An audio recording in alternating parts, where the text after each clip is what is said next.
वर्तमान काळातला बुद्ध कोण आहे, कोणत्या बुद्धाला माणसाने शरण गेलं पाहिजे, कोणत्या बुद्धाचं अनुसरण केलं पाहिजे, कोणत्या बुद्धाचा आधार घेतला पाहिजे, हे समजण्यासाठी भगवान बुद्धाने आपल्या महापरिनिर्वाणाच्या काही क्षणाअगोदर भिक्षू संघाला जो उपदेश दिला तो अंतिम बुद्धाचा उपदेश समजून घेणं अत्यंत आवश्यक आहे. बुद्धं नमामि, धम्मं नमामि, संघं नमामि. मान करुणे भगवान बुद्ध, धम्म, पूजनीय भिक्षू संघ या तीन रत्नांना पहिला प्रथम पंचांग प्रणाम. बोधिसत्व डॉक्टर बाबासाहेब आंबेडकर आणि अखिल भारतीय बौद्ध धम्म परिषदेच्या मंडपामध्ये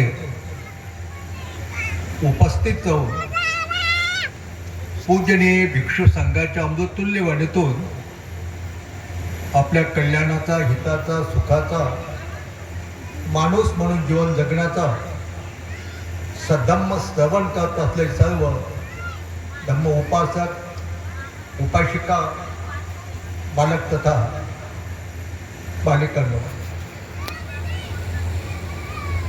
आतापर्यंत आपण अनेक भिक्षूच्या वाणीतून भगवान बुद्धाने दिलेला धम्म श्रवण केलेलं आहे.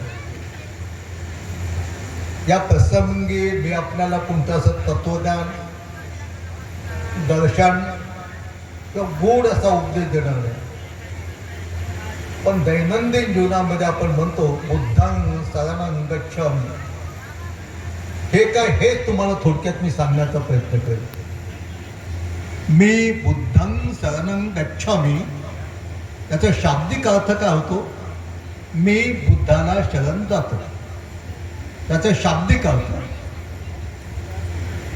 दुसरा थोडा अर्थ होतो मी बुद्धाचं अनुसरण करतो. तिसरा अर्थ होतो साधाचा सोपा, मी बुद्धाचा आधार घेतो. आलं लक्षात तुमच्या? पहिला शाब्दिक अर्थ होतो बुद्धं म्हणजे बुद्धाला, शरणं म्हणजे शरण, गच्छामि म्हणजे जातो, मी बुद्धाला शरण जातो. हा त्याचा शब्दशः अर्थ होतो. दुसरा त्याचा अर्थ काय होतो? मी बुद्धाचं अनुसरण करतो. आणि साधा सोपा सर्वांना समजण्याचा अर्थ होतो मी बुद्धाचा आधार घेतो. लक्षात तुमच्या? आता मी बुद्धाला शरण जातो, मी बुद्धाचं अनुसरण करतो, मी बुद्धाचा आधार घेतो. हा बुद्धच जर तुम्हाला समजला नाही, बुद्धच जर तुम्हाला समजला नाही, तुम्ही शरण कोणाला जाताल, कोणाचं अनुसरण करतात, कोणाचा आधार घेतात.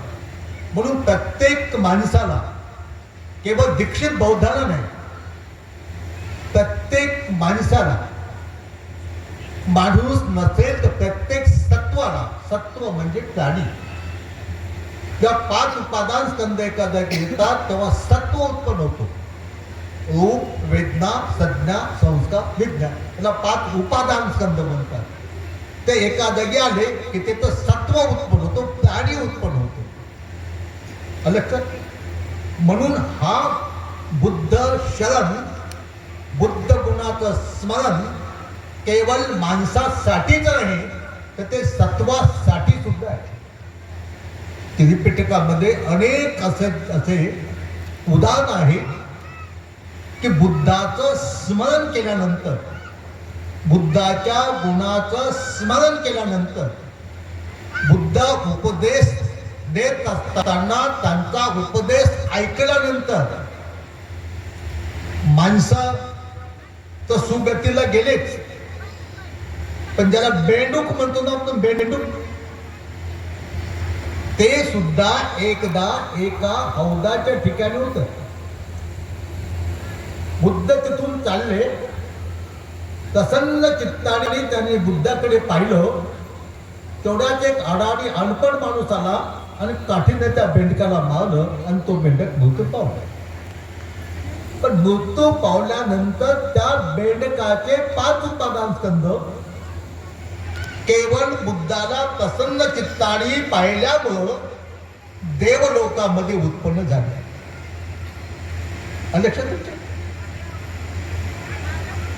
तर माणसाचा प्रश्नच काय, पण तो बुद्ध तुम्हाला समजला पाहिजे.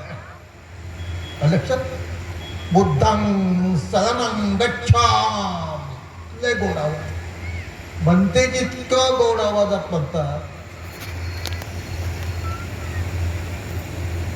लक्षात, पण बुद्ध समजला पाहिजे ना. वर्तमान काळातील बुद्ध समजला पाहिजे. आपण कोणत्या काळात आहोत? वर्तमान काळात आहोत. वर्तमान काळात आपण बुद्धांग शरणं गच्छामि म्हणतो. मग वर्तमान काळातला बुद्ध तुम्हाला समजला पाहिजे, भूतकाळातला नाही. आपण का भूतकाळात बुद्धांग शरणं गच्छामि म्हणाल का? मी बुद्धाला शरण जातो वर्तमान काळात. आता तर आपण म्हणते, मग वर्तमान काळातला बुद्ध तुम्हाला समजला पाहिजे. आता बुद्ध,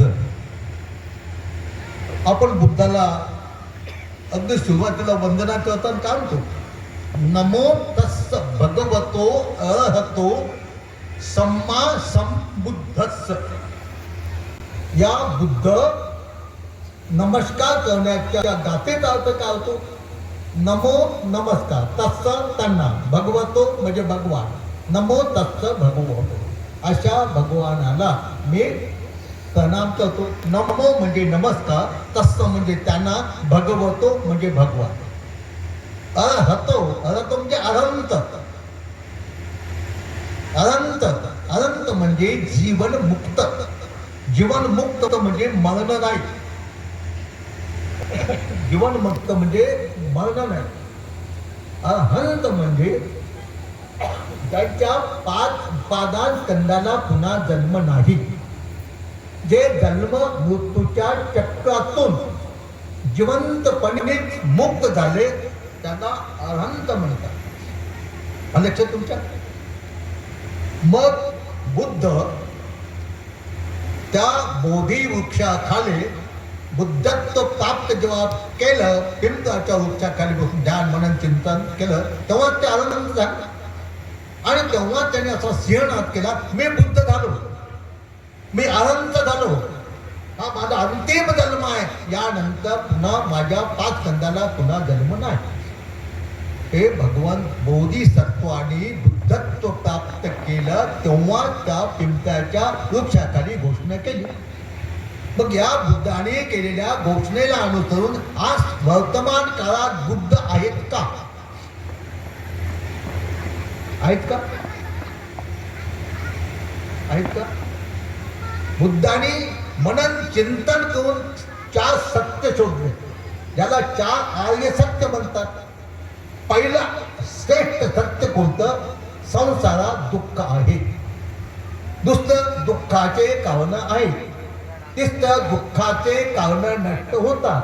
आणि चौथा दुःखाच्या कारणाला नष्ट होण्याचा मार्ग आहे, त्याला अष्टांगिक मार्ग म्हणतात. मग दुःख हे सत्य आहे. तर दुःख म्हणजे काय? बुद्धाने काय सांगितलं? जन्म दुःख आहे. जातीपि दुःखा, ऐक, जाती म्हणजे जन्म, हे जाती नाही. मग दुःख, जन्म हे दुःख आहे. मग आज संसारात बुद्ध आहेत का? आपल्यासारखे असतील तर ते दुःखातून मुक्त झाले नाहीत. समजलं तुम्हाला?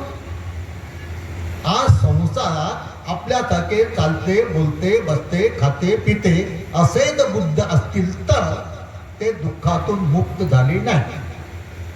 समजलं तुम्हाला? समजलं का? ते अनंत झाले नाही. आणि मग आज संसारामध्ये बुद्ध नसतील तर बुद्धांग शरणं गच्छामि म्हणणं, बुद्धाच्या नावानं पुष्प धूप दीप लावून पूजा करणं हे व्यर्थ आहे. ऐकलं? आपण जेवण वाढलं ते खायलाच कोणी नसेल तर जेवण कोण स्वीकारत? म्हणजे ते व्यर्थच आहे की नाही? आहे की नाही?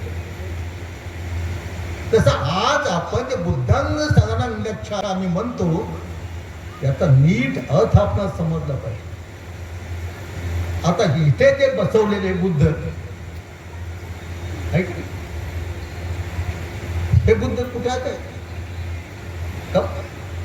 या बुद्धाबद्दल तर भांडणं होतात की नाही? भांडणं आमच्या बुद्ध मूर्तीवर शेणच फेकलं, मातीची फेकली, विटंबना केली, भांडणं, तंटे, झगडे, कोर्टात केसा केशी. बुद्धाबद्दल भांडणं होत असतात का? होत असतात. मग वर्तमान काळातील बुद्ध प्रत्येक माणसाला समजलं पाहिजे. ते दीक्षित बौद्ध असो, माणूस असो की तो प्राणी असो. लक्षात, बुद्धं शरणं गच्छामि, मी बुद्धाला शरण जातो, मी बुद्धाचं अनुसरण करतो, मी बुद्धाचा आधार घेतो. पण तो बुद्ध कोण आहे? वर्तमान काळातला बुद्ध कोण आहे? कोणत्या बुद्धाला माणसाने शरण गेलं पाहिजे? कोणत्या बुद्धाचं अनुसरण केलं पाहिजे? कोणत्या बुद्धाचा आधार घेतला पाहिजे? हे समजण्यासाठी भगवान बुद्धाने आपल्या महापरिनिर्वाणाच्या काही क्षणाअगोदर भिक्षू संघाला जो उपदेश दिला तो अंतिम बुद्धाचा उपदेश समजून घेणं अत्यंत आवश्यक आहे. भगवान बुद्धांनी माघ पौर्णिमेला घोषणा केली होती की आजपासून 3 महिन्यानंतर वैशाख पौर्णिमेला कुशीनगर इथे 2 शाल वृक्षाच्या मध्ये माझं महापरिनिर्वाण होणार आहे. महापरिनिर्वाण म्हणजे बुद्धाचा मृत्यू. माघ पौर्णिमेला 3 महिन्याच्या अगोदर. आणि तिथून चालत चालत चालत भिक्षू संघासहित भगवान बुद्ध मग त्या कुशीनगरला आले की जिथे वैशाख पौर्णिमेला त्यांचं महापरिनिर्वाण होणार होतं. आता जे भिक्षू अनंत होते, ज्या भिक्षुनी अनंत होत्या ते शांत होते. पण जे शेक्ष होते त्यांना खूप शिकायचं होतं. ते अनंत झाले नव्हते. ते रडत होते, पडत होते, आक्रोश करत होते. उपासिका रडत होत्या, पडत होत्या, केस तोडत होत्या, लोळत होत्या. देवी देवता बेचैन झाले होते की आज आमचा शास्ता, आमचा गुरु, आमचा मार्गदाता बुद्ध आम्हाला सोडून जाणार. ऐकले? असं म्हणून रडत होते, पडत होते, आक्रोश करत होते. अनंत भिक्षू भिक्षुनी शांत होते. त्यांना माहित होतं की जन्म आला की मृत्यू होतो. मृत्यू हे सत्य आहे आणि सत्य हे दुःख हे सत्य आहे आणि बुद्धाने सुद्धा सत्य आहे. लक्षात तुमच्या? आता एखादा वडील आहे आणि वडिलांनी समजा बिमार आहे. त्यांनी सांगितलं बाबा माझं काय खरं नाही बरं, मला वाटते की आज माझं शेवटचंच आहे की काय. ज्याचं शिजलं असे मुलं काही म्हणत नाही. ज्याचं शिजलं त्या मुली काही म्हणत नाही. म्हणजे मुलं अविवाहित आहेत, मुली अविवाहित आहेत, त्यांचा आधार नाही, ते रडतात की नाही. बापू तुम्ही गेल्यानंतर आमचं कसं होईल, बापू तुम्ही गेलं तर आमचा आधार कोणता.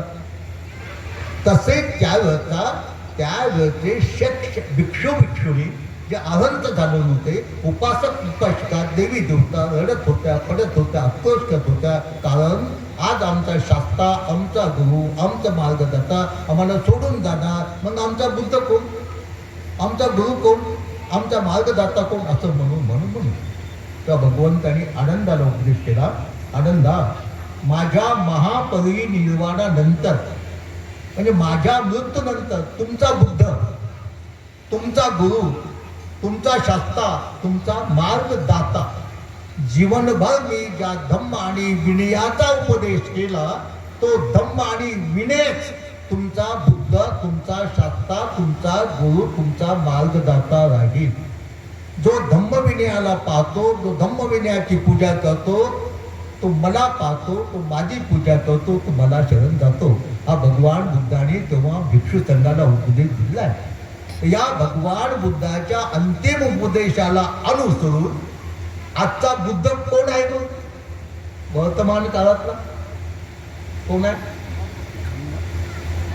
धम्म आणि विनय. का बुद्धाने सांगितलं माझ्या महापरिनिर्वाणानंतर तुमचा बुद्ध, तुमचा गुरु, तुमचा शास्त्रा, तुमचा मार्गदाता जीवनभर मी ज्या धम्म आणि विनयाचा उपदेश केला तो धम्म आणि विनय तुमचा बुद्ध, तुमचा शास्त्रा, तुमचा गुरु, तुमचा मार्गदाता राहील. जो धम्म विनयाला पाहतो तो मला पाहतो. जो धम्म विनयाची पूजा करतो तो माझी पूजा करतो. जो धम्म विनयाला शरण जातो तो मला शरण जातो. हा भगवंतानी भिक्षू संघाला, उपासक उपासिका, देवी देवतेला केलेला अंतिम उपदेश आहे. आणि त्या उपदेशाला अनुसरून आज वर्तमान काळातील बुद्ध कोण आहे? धम्म आणि विनय. धम्म आणि विनय. भगवान बुद्धांनी जीवनभर सतत 45 वर्षपर्यंत बुद्ध झाल्यानंतर पण रात्रंदिवस जो धम्म आणि विनयाचा उपदेश केला त्यालाच वर्तमान काळातील बुद्ध म्हणतात. लक्षात तुमच्या आले की नाही लक्षात? वर्तमान काळातला बुद्ध कोण? भगवान बुद्धांनी जीवनभर ज्या धम्म आणि विनयाचा उपदेश केला तो धम्म आणि विनय भगवंताच्या महापरिनिर्वाणानंतर तो बुद्ध, तोच आपला गुरु, तोच आपला शास्त्रा, तोच आपला मार्गदाता आहे. मग बुद्धांग शरणं गच्छामि म्हणजे काय? बुद्धांग शरणं गच्छामीचा वर्तमान काळात अर्थ करतो मी धम्म आणि विनयाला शरण जातो. आता धम्म आणि विनयाच्या पाया पडता येते का? जसं माणसाच्या पडता येते, जसं एखाद्या बुद्ध मूर्तीच्या पाया पडता येते. मग मी बुद्धांग शरणं गच्छामि म्हणजे मी धम्म आणि विनयाला शरण जातो.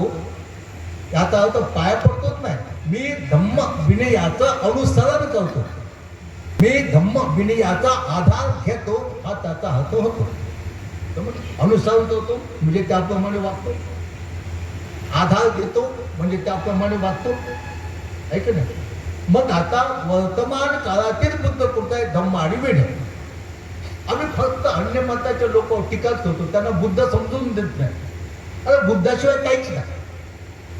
बुद्धाशिवाय कोणत्याही धर्माचा, पंथाचा, जातीचा, देशाचा, विदेशाचा एकही सेकंद माणूस म्हणून जीवन जगत नाही. बुद्धाच्या आधाराशिवाय.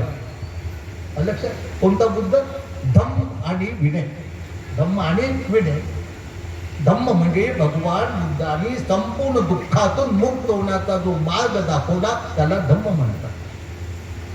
आता भगवंतांनी किती धम्म शिकवले जीवनभर? का वर्तमान काळातील त्या धम्माला बुद्ध म्हणतात? भगवान बुद्धांनी एकंदर 82,000 धम्मस्कंदाचा उपदेश केला. किती? 82,000. आणि भगवान बुद्धाच्या प्रमुख शिष्यांनी जसं सालकू, मोगलॅंड, आनंद यांनी 2,000. अशा तऱ्हेनं एकंदर धम्मस्कंदाची संख्या आहे 84,000. लक्षात? आणि या 84,000 धम्मस्कंदाला वर्तमान काळातील बुद्ध म्हणतात. आता 84,000 धम्मस्कंद ऐकल्यानंतर आपल्याला असं वाटेल की आमच्याकडे काही शक्य नाही. आता 84,000 ते आम्हाला समजून घेणे शक्य नाही, ते ऐकणे शक्य नाही आणि त्याच्याप्रमाणे वागणे शक्य नाही. अशा प्रकारची आपल्या मनामध्ये शांतता निर्माण होईल की नाही? पण याही शंकेचा निरसन करण्यासाठी भगवान बुद्धांनी उपदेश दिलेला आहे. आनंदाने एकदा भगवंताला एक प्रश्न विचारला होता. आनंद भिक्षूने, भगवान तुम्ही तुमच्या अगोदर झालेल्या बुद्धा पहिलाच आणि अंतिम नसतो बरं. सिद्धार्थ गौतम बुद्धाच्या अगोदर अनेक बुद्ध झाले. पूर्व गलबान स्मृती या विद्येच्या साह्यानं सिद्धार्थ गौतम बुद्धांनी आपल्या अगोदर झालेल्या सारा बुद्धाचा इतिहास सांगितला.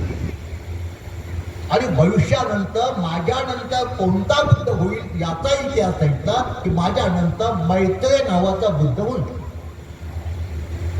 आनंदाने भगवंताला प्रश्न विचारला, भगवान तुम्ही तुमच्या अगोदर झालेल्या सर्व बुद्धाचा इतिहास सांगितला. त्यांची नावं सांगितले, त्यांच्या आईवडिलाचे नावं सांगितले, त्यांचे जन्म ठिकाणे सांगितले, त्यांच्या बुद्धत्व प्राप्तीचे ठिकाणे सांगितले, त्यांच्या पट्टशिष्याचे नावं सांगितले, त्यांच्या महापरिनिर्वाणाचे ठिकाण सांगितले. पण भगवान प्रत्येक बुद्धाचं शासन काय होतं, प्रत्येक बुद्धाची शिकवणूक काय होती, प्रत्येक बुद्धाचं व्रत काय होतं ते मात्र सांगितलं नाही. असा प्रश्न आनंद भिक्षूंनी भगवंताला विचारला. म्हणजे सिद्धार्थ गौतम बुद्धाच्या अगोदर जेवढे बुद्ध झाले त्या बुद्धाचं शासन काय होतं, त्या बुद्धाची शिकवणूक काय होती, त्या बुद्धाचं व्रत काय होतं हे मात्र सांगलं नाही. त्यांची नावं सांगितलेत, गावं सांगितलेत, त्यांच्या आईवडिलाचे नाव सांगितले, त्यांच्या पट्टशिष्याचे नावं सांगितलेत, त्यांच्या महापरिनिर्वाणाचे ठिकाणे सांगितलेत. पण प्रत्येक बुद्धाची शिकवणूक काय होती, प्रत्येक बुद्धाचं शासन काय होतं, प्रत्येक बुद्धाचं व्रत काय होतं ते मात्र सांगितलं नाही. त्या आनंदाने विचारलेल्या प्रश्नाच्या उत्तराला देत असताना भगवंताने एका गाथेमध्ये उपदेश केला. सप्प पापस्स करणं कुशलस्स उपसंपदा सचित पर्यो दपनं एतं बुद्धान शासनं. एतं म्हणजे हा बुद्धानं, बुद्धाचं शासनं म्हणजे शिकवणूक. एतं बुद्धान शासन आहे, ही बुद्धाची शिकवणूक आहे, हे बुद्धाचे शासन आहे, हे बुद्धाचं व्रत आहे. कोणतं? सब्ब पापस्स अकरणं. कोणत्याही तऱ्हेचं पाप करू नये, कोणत्याही तऱ्हेचं वाईट काम करू नये, कोणत्याही प्रकारचं अकुशल कर्म करू नये. सब्ब म्हणजे सर्व, पापस्स म्हणजे पाप, अकरणं म्हणजे करू नये. सब्ब पापस्स अकरणं. कोणत्याही प्रकारचं माणसाने पाप करू नये, वाईट काम करू नये, अकुशल कर्म करू नये. कुशलस्स उपसंपदा. पुण्य संपादन करावं, कुशल कर्म करावं. सचित पर्योदपन. सचित म्हणजे स्वतःचं मन, पर्योदपन म्हणजे शुद्ध करावं. सचित्त पर्योदपन स्वतःच्या मनाची शुद्धी करावी. एतं बुद्धान शासन. ही बुद्धाची शिकवणूक आहे. केवळ सिद्धार्थ गौतम बुद्धाचीच नाही बरं, भगवान बुद्धाच्या अगोदर जे बुद्ध झाले, काश्यप बुद्ध झाले, दीपंकर बुद्ध झाले, तंगशील जे काही बुद्ध झाले त्या बुद्धाची एकच शिकवण होती. सब्ब पापस्स करणं कुशलस्स उपसंपदा सचित पर्योदपनं एतं बुद्धान शासन. माणसाने काया वाचा मनाने कोणतेही पाप करू नये, कोणतेही अकुशल कर्म करू नये. काया वाचा मनाने कुशल कर्म करावं आणि आपलं जे मन आहे, मन, त्या मनाला शुद्ध करावं. ही बुद्धाची शिकवणूक आहे, हे बुद्धाचं शासन आहे, बुद्धाचं व्रत आहे. आणि याचं स्पष्टीकरण करून सांगितलं मग बुद्धानं. कायेचं पाप कोणतं, वाचेचं पाप कोणतं, ऐक ना. म्हणजे कोणत्याही प्रकारचं माणसाने पाप करू नये, वाईट काम करू नये. आता वाईट काम, पाप किंवा पुण्य माणूस कशाने करते? काया वाचा मनानं. कायेचं पाप कोणतं आहे? कायेचं प्राण्याची हिंसा, चोरी, व्यभिचार हे आपण काय न करतो ना शरीरानं. वाचेचं पाप खोटं बोलणं, चहाड्या लावणं, कठोर बोलणं, व्यर्थ बडबड करणं हे वाचेचं पाप. मनाचं राग, द्वेष, लोभ आणि मोह असं काया वाचा मनाचे 10 पाप आहेत. त्याला 10 अकुशल कर्म म्हणतात. आणि अशा प्रकारचं काया वाचा मनाने कोणत्याही प्रकारचे 10 प्रकारचे अकुशल मानसिक कर्म करू नये. आणि मनाला शुद्ध करावं. सचित्त पर्योदपन. आता मनाला शुद्ध करण्यासाठी काय करावं लागते? सचित्त. सचित्त म्हणजे स्वतःचं मन. पर्योदपन म्हणजे शुद्ध करणं. स्वतःच्या मनातला राग, द्वेष, लोभ, मोह जाण्यासाठी काय करायला पाहिजे? ध्यान करायला. त्याला समाधी म्हणतात. विकार मुक्त मनाची एकाग्रता म्हणतात, समाधी ज्याला म्हणतात. समाधीचे 2 प्रकार आहेत, शमत आणि विपश्यता. शमत समाधी त्याला म्हणतात की त्या शमत समाधी करताना त्या समाधी ज्या विषयावर मनाची एकाग्रता करत असते ते कर्मस्थान मनाच्या पुढे आणून त्याच्यावर मनाची एकाग्रता करतात. शब्द समाधी याला म्हणतात. आणि विपश्यना म्हणतात. विपश्यना म्हणजे विशेष तऱ्हेने स्वतःला पाहणे. डोळे लावून बघ, आयुष्यात नाही. स्वतःला पाहणे म्हणजे काय? आपण ज्याला मी म्हणतो, आपण म्हणजे काय? 5 उपादान स्कंध, रूप वेदना संज्ञा संस्था विज्ञान. हे रूप वेदना संज्ञा संस्था विज्ञान कसे आहे? नित्य आहे की अनित्य आहे? शाश्वत आहे की अशाश्वत आहे? सुखमय आहे की दुःखमय आहे? याचं दर्शन ज्या ध्यानाने होते त्याला म्हणतात विपश्यना. आणि विपश्यनालाच म्हणतात प्रज्ञा. प्रज्ञा म्हणजे विशुद्ध ज्ञान. आणि अनेक बाकीच्या कर्मस्थानाच्या ठिकाणी मनाची एकाग्रता जी करतात त्याला समाधी म्हणतात. अशा प्रकारचे समाधी आणि विपश्यनाचा साक्षात्कार झाल्यानंतर माणसाचं मन शुद्ध होतं. मग आता सप्त पापस्सा करणं कुशलाचं उपसंपदा सचित परियोगपणं एतटं बुद्धानं शासन. या बुद्धवचनाचा थोडक्यात अर्थ काढतो. कोणत्याही त्याचं पाप करू नये याचाच अर्थ काय होतो? शीलाचं पालन करावं. प्राण्याची हिंसा करू नये, चोरी करू नये, व्यभिचार करू नये, खोटं बोलू नये, चाड्या लावू नये, कठोर बोलू नये, व्यर्थ बडबड करू नये, यालाच काय म्हणतात? शील. ऐक ना. आणि सचित परियोग पण मनाला शुद्ध करणं. आणि मनाला शुद्ध करण्यासाठी समाधी आणि प्रज्ञेचा साक्षात करून घ्यावा. मग या एका बुद्धवचनाचा अर्थ काय होतो? शील समाधी प्रज्ञा. काय होता होतं? शील समाधी प्रज्ञा. आणि त्या 84 धर्मस्कंदामध्ये फक्त अनेक उदाहरणं, अनेक दृष्टांत देऊन शील समाधी प्रज्ञेचाच बुद्धाने उपदेश केलेला. लक्ष तुमच्या महासागरामध्ये अथांग पाणी असतं, पण त्या महासागरातल्या अथांग पाण्याची चव समजून घेण्यासाठी सर्वच पाणी प्यावं लागते का? त्या महासागरातील कोणत्या भागाचा एक थेंब जर जिभेवर ठेवला तर त्याची चव समजते खारट. तसंच भगवंताचं उपदेश अथांग महासागरासारखा आहे, पण त्याची चव मात्र एकच आहे. सब पापस्स करणं कुशलाचं उपसंपदा सचित परियोगपणं एतं बुद्धानं शासन. माणसानं काया वाचेनं कोणत्याही प्रकारचं पाप करू नये. आपल्या मनाची शुद्धी करावी ही बुद्धाची शिकवणूक आहे. आणि या बुद्धाच्या शिकवणुकीला धम्म म्हणतात. लक्षात तुमच्या अरे की नाही लक्षात? का जेव्हा त्या बोधिसत्वाला शील समाधी प्रज्ञेचा साक्षात्कार झाला, शील समाधी प्रज्ञेची अनुभूती झाली, तेव्हा ते बोधिसत्व बुद्ध झाले. आणि शील समाधी प्रज्ञा म्हणजेच अष्टांगिक मार्ग, दुःखमुक्तीचा मार्ग,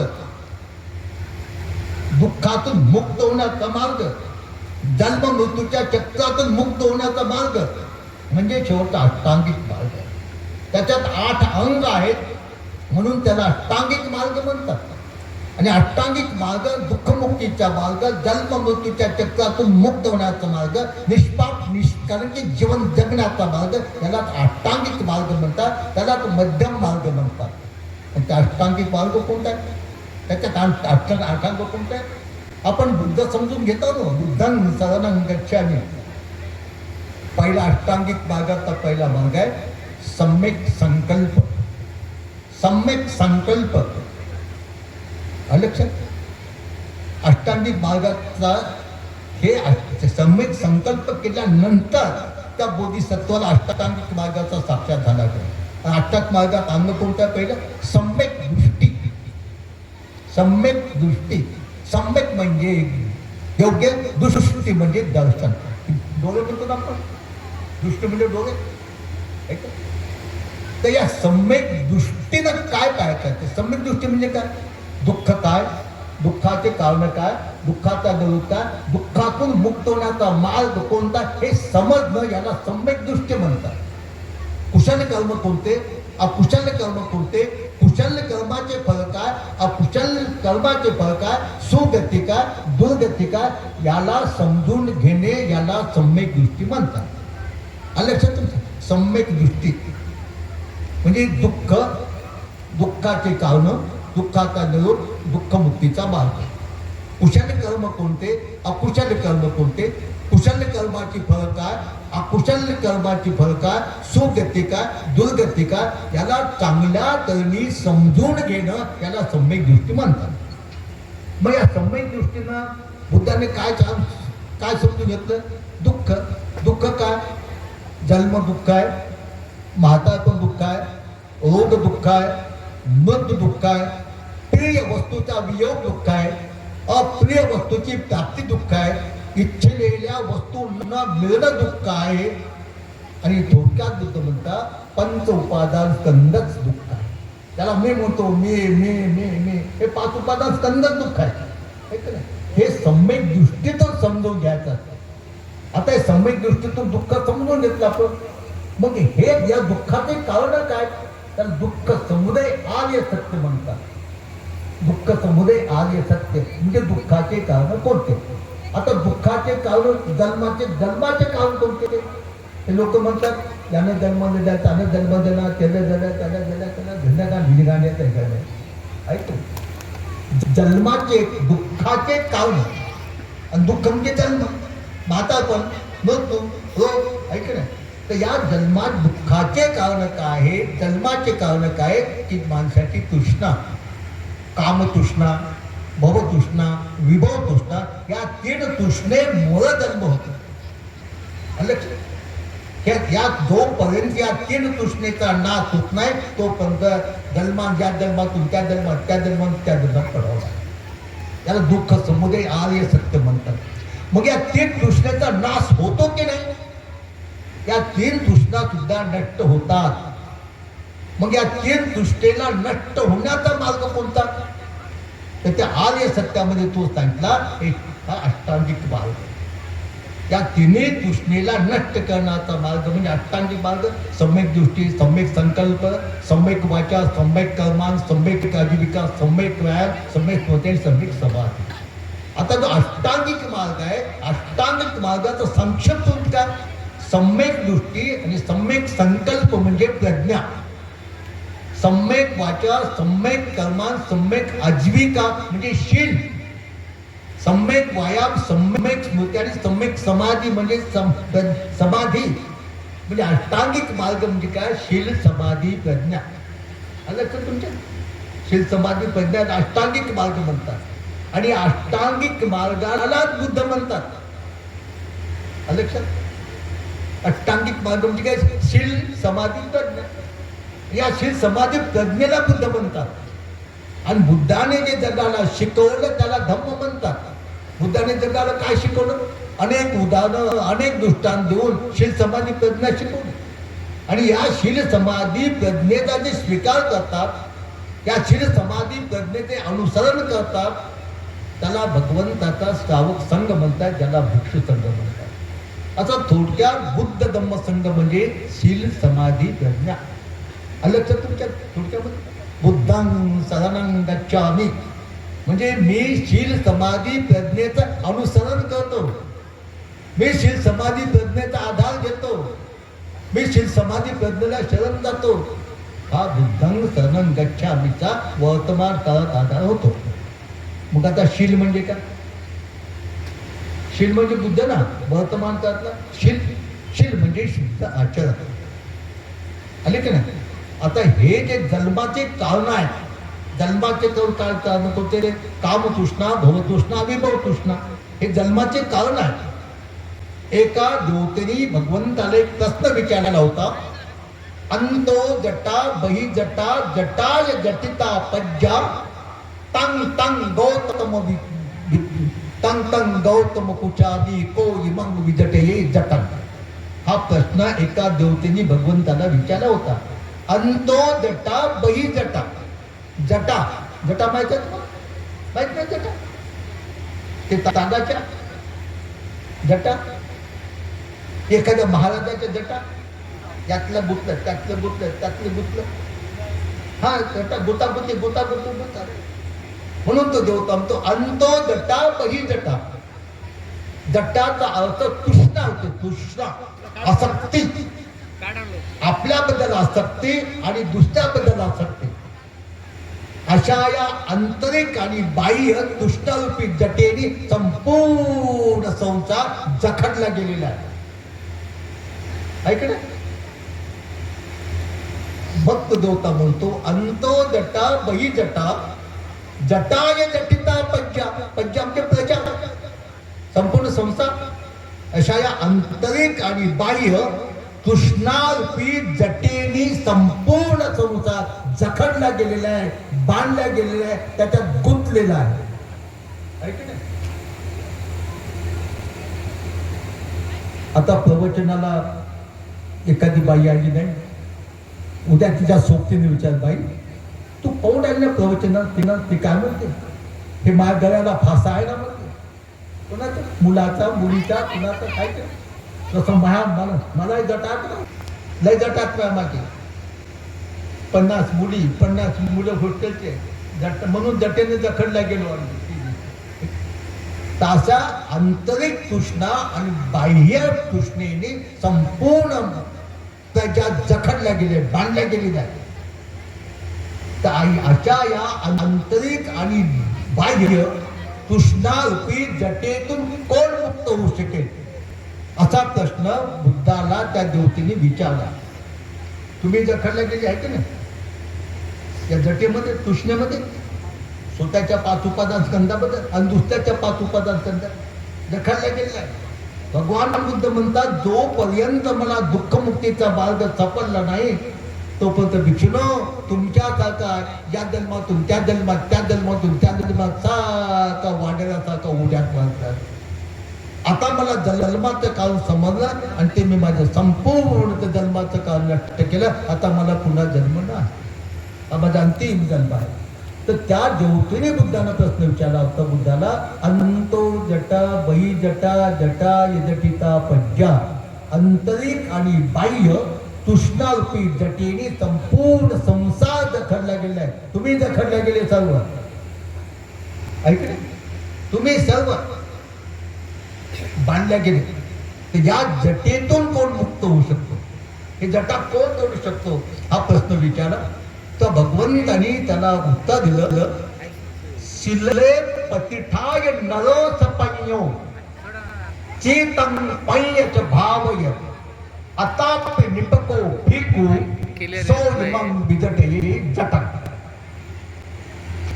सो म्हणजे तो, इमं म्हणजे ह्या, जटंग म्हणजे जटेला, तो या जटेला तोडू शकतो, तो या जटेतून मुक्त होऊ शकतो. जटा म्हणजे तृष्णा, कामतृष्णा, भवतृष्णा, विभवतृष्णा.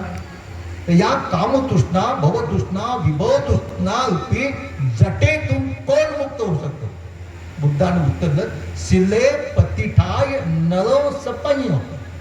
शिले म्हणजे शिलावर, पतिठाय प्रतिष्ठित आहे, शिलावर जो उभा आहे शिलाबरोबर.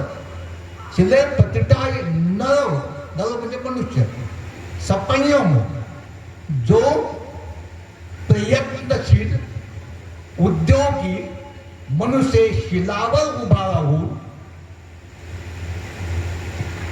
प्रयत्नानं आपल्या प्रज्ञेनं या जटेला नष्ट करू शकतो.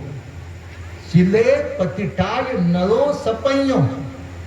शिले म्हणजे शील, बरं, शील म्हणजे शील, शिलाचा अर्थ शुद्ध आचरण म्हणजे शिलावर प्रतिष्ठित होऊन शीलवान बनून वीर्यवान, प्रयत्नशील, प्रज्ञावान मनुष्य या शिलातून मुक्त होऊ शकतो. शिले पतिठाय नरो सपन्यो चित्तं पय्यच भाव.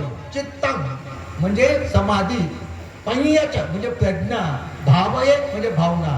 जो शिलावर प्रतिष्ठित होऊन, जो शिल संपन्न होऊन प्रयत्नानं समाधी आणि प्रज्ञेने युक्त होऊन शील, समाधी आणि प्रज्ञेची भावना करून तो वीर्यवान, प्रयत्नवान मनुष्य या तृष्णारूपी जटेला तोडू शकतो. आलं तुमच्या, आलं का? तर या कामतृष्णा, भवतृष्णा, विभवतृष्णा या तिन्ही तृष्णेला नष्ट करून जन्म मृत्यूच्या चक्रातून मुक्त व्हायचं असेल तर काय करावं लागते? शिलवान बनावं लागतं. शिले पतिठाय नरो तपयो. एकदा भगवंतांनी सांगितलं की माझा भिक्षू या दुष्ट बाळाला कसा जिंकू शकतो. त्यासाठी बुद्धाने सांगितलं शिलावर प्रतिष्ठित शिलावर उभं राहू. कोणते हे पृथ्वी आहे की नाही, रणांगणामध्ये युद्ध करताना रणांगणात उभं राहते की नाही, शिपाई उभं राहते. तसं शिलाच्या पृथ्वीवर, शिलाची पृथ्वी ही नाही बघ, शिलाच्या पृथ्वीवर वीर्याचे पाय ठेवून, हे पाय नाही वीर्य, वीर्य म्हणजे प्रयत्न, श्रद्धेच्या हातात, हे हात नाही कोणते, श्रद्धेच्या हातात प्रज्ञेचा शस्त्र घेऊन, तलवार कोणती, प्रज्ञेची, या दुष्ट माराचा पराभव करता येतो. जिथे शील, सम्यक व्यायाम, समाधी आणि प्रज्ञा. तर अशा तऱ्हेने जर माणसाला संपूर्ण जन्म मृत्यूच्या चक्रातून मुक्त व्हायचं असेल, कामतृष्णा, भवतृष्णा, विभवतृष्णेला नष्ट करायचं असेल, तर त्याला शील समाधी प्रज्ञेने युक्त व्हावं लागते. आणि या शील समाधी प्रज्ञेला बुद्ध म्हणतात, नीट लक्षात जातो. मग वर्तमान काळातील बुद्ध कोणता आहे, शील समाधी प्रज्ञा. बुद्धां शरणं गच्छामि, मी बुद्धाला चरण जातो. आता शिलाला काय पाया पडावं लागते का शिलाच्या, नाही, काय करावं लागतं, मग शिलाचं आचरण करावं लागतं, शिलाचं पालन करावं लागते, शिलाचा आधार घ्यावा लागते, आहे की नाही. तर आज बुद्धां शरणं गच्छामि मी म्हणतो, याचा अर्थ असा होतो मी शील समाधी प्रज्ञेचं अनुसरण करतो, मी शील समाधी प्रज्ञेने वागतो, मी शील समाधी प्रज्ञेचा आधार घेतो. हा तो बुद्धं शरणं गच्छामि, धम्मं शरणं गच्छामि, संघं शरणं गच्छामि. वर्तमान काळात हा त्याचा अर्थ होतो. वर्तमान काळात जोपर्यंत मैत्री बुद्ध उत्पन्न होणार नाही तोपर्यंत. मग आता शील म्हणजे काय, शिलाला आपण बुद्ध म्हणतो की नाही, शिलाचं आपल्याला अनुसरण करायचं आहे की नाही, शिलाचा आपल्याला आधार घ्यायचा नाही. मग शील म्हणजे काय हे समजून घेण्याचा प्रयत्न केला. सर्वसामान्य माणसासाठी पंचशील आहे. पंचशील, प्राण्याची हिंसा करू नये, चोरी करू नये, व्यभिचार करू नये, खोटं बोलू नये, कोणत्याही मादक पेयाचं सेवन करू नये, याला पंचशील म्हणतात. आणि शिलाला बुद्ध म्हणतात. लक्षात, शिलाला बुद्ध म्हणतात. शील म्हणजे बुद्ध.